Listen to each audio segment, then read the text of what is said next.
பிரியன், இப்போ 3 முக்கியமான அதிமுகவோட தலைவர்கள் களத்திலே இருக்கக்கூடியவங்க. முனுசாமி அவர்கள் சொல்றது வாழ்வா சாவான்றது, அது அப்படி இருக்கான்றது ஒன்று.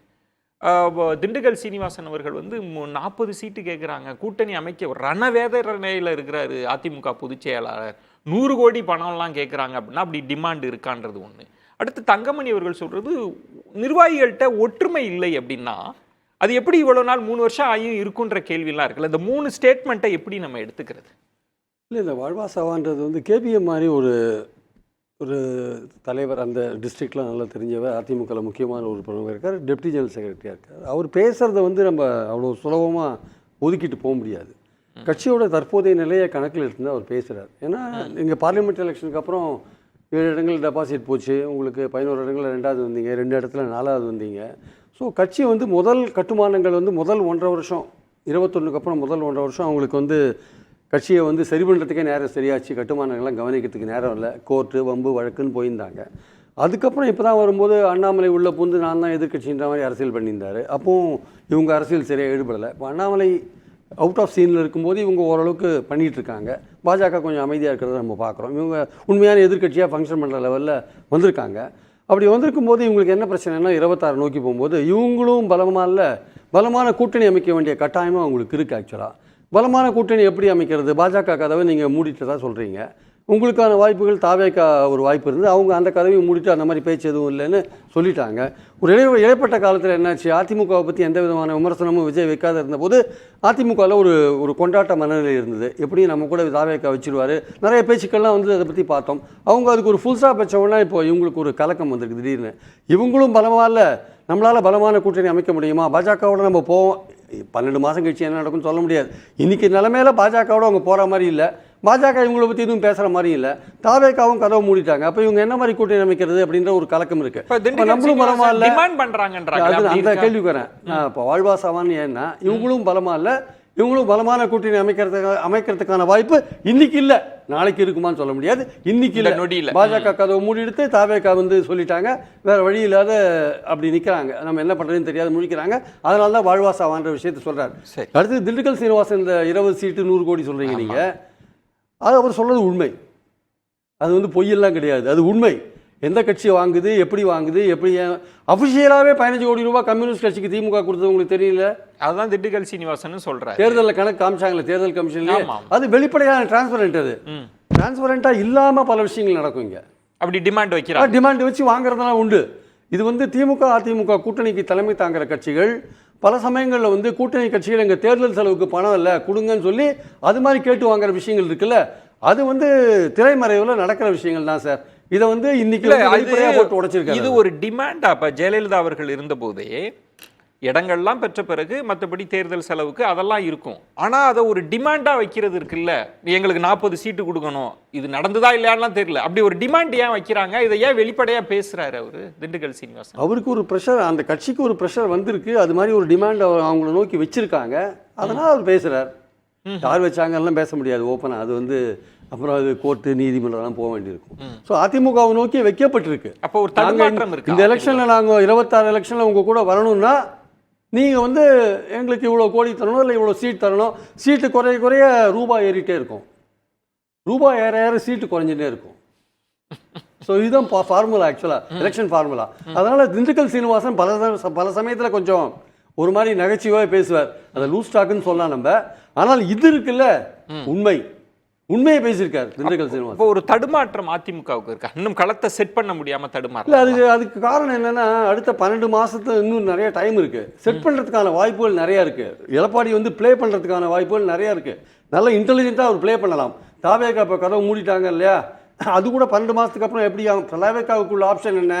ஒன்று திமுக கூட்டணி கட்சியை உடச்சி கொண்டு வரணும், இல்லை தனியாக நிற்கணும், இல்லை ஒத்த கருத்துடைய திமுகவை ஆட்சியிலிருந்து அகற்ற வேண்டிய கட்சியோட கூட்டணி சேரணும். அப்போ அதிமுக தான் பிரதானமான கட்சியாக இருக்கு, 20% வாக்கு உள்ள ஒரு கட்சியாக இருக்கு. அது பலவீனமாக இருக்குன்னு வேற விஷயம்.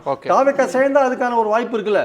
அதனால இனிமேலும் நம்ம அதிமுக இன்னைக்கு பலவீனமாக இருக்கு, அது பலமாறதுக்கான வாய்ப்புகள் அடுத்த 12 மாசத்துல உருவாகலாம். நல்ல கூட்டணி கட்டமைப்பு இதுல இன்னும் வாய்ப்புகளும் உருவாகலாம். இன்னொன்று அது எடப்பாடி ப்ளே பண்றதுல இருக்கு. இப்ப இந்த இடம் தான் நான் பேசுவது. திண்டுக்கல் சீனிவாசன் அவர்கள் சொல்றதுன்றது அதிமுகன்றது ஒரு ராணுவ கட்டுப்பாடு இருக்கிற மாதிரி ஒரு இயக்கம்ன்றது, இப்போ திண்டுக்கல் சீனிவாசன் சொல்றார், பரஞ்சோதி இருக்கிறாரு, சிவபதி இருக்கிறார், இவருக்கு அவருக்கு பிடிக்காது, அவருக்கு இவரு பிடிக்காது, நீங்க இப்படிலாம் இருக்க முடியுமான்னு அவர் பேசியதும், தங்கமணி வந்து நிர்வாகிகளிடத்தில் ஒற்றுமை இல்லை அப்படின்றப்போ கேடர்ஸ் நிர்வாகிகள் எப்படி இருக்காங்கன்ற கேள்வி இல்லை. அவங்க தானே வெற்றிக்கு அழைச்சிட்டு போறவங்க, கண்ட்ரோல்ல இருக்காங்களா இல்லையா? பிடிக்காது சார், ஆட்சியில் பிடிக்காதுன்னு சொல்லல. இல்லை ஆட்சியில் சார் அவர் நீங்க சொல்லிருங்களேன், அவர் என்ன சொல்ல வந்தார்? பரஞ்சோதி இவங்க எல்லாம் ஒத்துமையா இருக்காங்கன்னு சொல்றாரா, இவருக்கு கொடுத்தா அவருக்கு மனஸ்தாபம் வந்துருது, கரெக்டா நான் சொன்னது? அதானே அவர் பேசினாரு. மனஸ்தாபம்னு சொல்லல, வேற என்ன பேசினார் சொல்லுங்க. இவரை கட்டுப்படுத்த முடியுமா, இவரை இன்னொருத்தர் கட்டு, ஆனா அப்படிதான் கொண்டு போனாரு. அதுக்கு என்ன பொருள்? பிடிக்காதுன்னு. சரி, நான் பிடிக்காதுன்னு சொல்லுங்க, கண்ட்ரோல்ல இருக்காங்களா, தலைமைக்கு கண்ட்ரோலா இருக்கிறாங்களா, நிர்வாகிகள் ஒற்றுமையா இருக்கிறாங்களா? கண்ட்ரோலா தான் இருக்கிறாங்க. தங்கமணி என்ன சொல்றாங்க? அவருடைய கருத்து சொல்றாரு. சரி, ஓகே, சொல்லிருங்க, நான் திரும்ப வரேன். அதுக்கான காரணம் இருக்கு. ஏன்னா 5 வருடம் அவங்க ஆட்சியில் இருந்தபோது அந்த ஆட்சி வந்து இவங்களெல்லாம் ஒற்றுமைப்படுத்தியது, அந்த அதிகாரம் இவங்களை ஒற்றுமைப்படுத்தியது. அதுக்கப்புறம் கட்சி தொடர்ந்து நீங்க தேர்தல் தோல்வியை பார்க்கும்போது கட்சியோட எதிர்காலம் வந்து அவங்கள வந்து ஒரு கலக்கத்தை ஏற்படுத்துறது ஆக்சுவலா. அப்போ அவங்க விரக்தி நிலையை கொண்டுறது ஆக்சுவலா. அப்புறம் பார்த்தீங்கன்னா கிட்டத்தட்ட 17லேருந்து என்னுடைய அவர் தான் சரி பண்ணணும் ஆக்சுவலா. 17லேருந்து பார்த்தீங்கன்னா இன்னைக்கு வரையும் பார்த்தீங்கன்னா பல்வேறு மாவட்டங்களில் பகுதியாக சரியாக இருந்தாலும் சரி, ஒன்றியமாக இருந்தாலும் சரி, கிராமமாக இருந்தாலும் சரி, மாவட்டமாக இருந்தாலும் சரி, எல்லாத்துலேயும் அதே நிர்வாகிகள் எல்லாம் அதே ஆள் கண்டினியூ பண்ணிட்டு இருக்கார் சார். அவங்கள எதுவும் ரொம்ப சொற்ப இடங்களில் மாற்றிருப்பாங்க, மற்றபடி அதே ஆட்கள் கண்டினியூ பண்ணும்போது ஏற்கனவே கட்சி அப்படித்தானே இருக்கு. திமுகவும் பெரிய அதிகாரத்தில் இருக்கு சார், அதனால அவங்க தள்ளிட்டு போறாங்க காலத்தை. அவங்க வந்து ஓகே, அவங்க அதிகாரத்தில் இருக்கு, அவங்க ஐடிஎம்கே அதிகாரத்தில் வந்து ஒற்றுமையாக தான் இருந்தாங்க. இந்த மாதிரியான வார்த்தைகள் 30 வருஷமா மாவட்ட செயலாளர் இருக்கிறாங்க, அதை கேட்க மாட்டாரு. 17 இருந்து 4 வருஷம் 5 வருஷம் நான் முடிச்சிடுறேங்க. அதனால வந்து நிர்வாகிகளுக்குள்ள ஒற்றுமை இல்லாத இருக்குது ஜாதி போன்ற விஷயங்கள் ஒரு காரணம். மாற்றம் இல்லாமல் ஒரு சில ஒத்தரே தொடர்ந்து பதவியில் இருக்கிறது இன்னொரு காரணம்.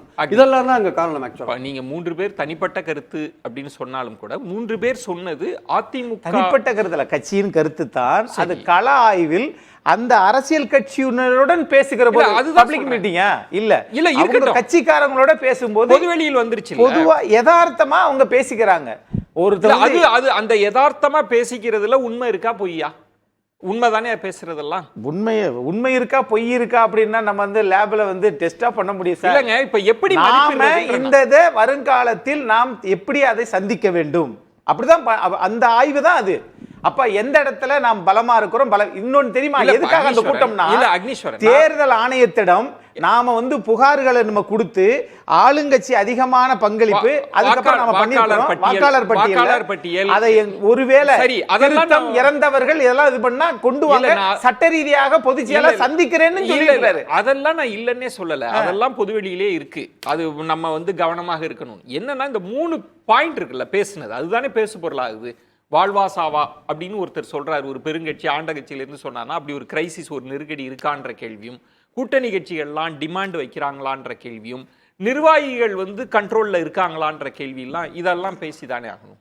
அதை தானே அவங்க பேசியிருக்காங்க, அதுதான் அவங்கள்ட்ட கேள்வியா கேட்கிறேன். ஆமா, இந்த திமுக ஆட்சி நீட்டித்தால் தமிழ்நாட்டுக்கு சாவு, நாம ஆட்சிக்கு மறுபடியும் வந்தோம்னா தமிழ்நாட்டுக்கு வாழ்வு, எல்லாமே ஒற்றை நோக்கம் தானே. திமுகவை எதிர்ப்பது தான் அதிமுகவினுடைய கலை யதார்த்தம்.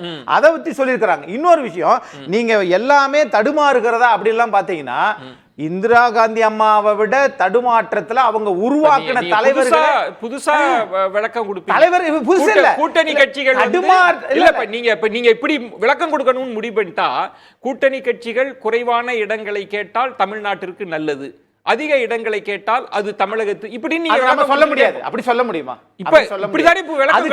அதுக்கு தான் பொதுச் செயலர் சொல்றாரு 1.5 வருஷம் இருக்கு அப்படின்னு முட்டுப்புள்ளி வச்சிருக்காரு. ஏன் பண்ணலாம்னாலும் கேள்வி வருது. அப்ப ஏப்பா இப்படி பேசுறீங்க அப்படின்னா 1.5 வருஷம் இருக்குதுன்னாலும் இல்ல அப்ப திமுக வந்து பலத்தோடு இருக்குதே, அப்ப பலத்தோடு இருக்கிற கட்சி 10% குறைஞ்சிருக்கு, அதை பத்தி யாரும் பேச மாட்டேங்கிறாங்க.